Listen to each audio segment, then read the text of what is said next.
নমস্কাৰ শিক্ষক শিক্ষয়িত্ৰীসকল, আজি এটা নতুন আপডেট লৈ আনিছোঁ।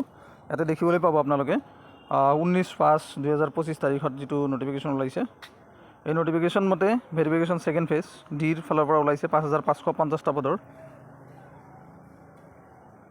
গতিকে আপোনালোকে চাই আছে, এইখিনি আছিল স্পৰ্ট NCC আৰু কালচাৰেল চাৰ্টিফিকেট যিসকলৰ আছে সেইসকলৰ নাম ইয়াতে দিয়া আছে। এইখিনি ভেৰিফিকেশ্যন হ'ব 27/5/2025 তাৰিখে। টাইম দিছে 11:30 পৰা 2টালৈকে, তাৰপিছত 2:30 পৰা 5টালৈকে। এইখিনি আছিল আজিৰ এই ভেৰিফিকেশ্যনৰ ডিটেইলছ। ছেকেণ্ড ফেজৰ ষ্টাৰ্ট হৈছে, তাৰপিছত জেনেৰেল ভেৰিফিকেশ্যন ষ্টাৰ্ট হ'ব। এতিয়া আপোনালোকে দেখিবলৈ পাৰিছে, এইখিনি আছিল এই PDF-ৰ নটিফিকেশ্যনটো। গতিকে ভাল খবৰ, ডিৰ ফালৰ পৰা দিয়া হৈছে। এইখিনি চাগে NIOS আৰু জেনেৰেল যিখিনি কেণ্ডিডেট আছিল ভেৰিফিকেশ্যন বাকী আছিল, এইকেইটা চাৰ্টিফিকেট কালচাৰেল NCC আৰু স্পৰ্ট। এইখিনি আছিল আপডেটটোত। ধন্যবাদ।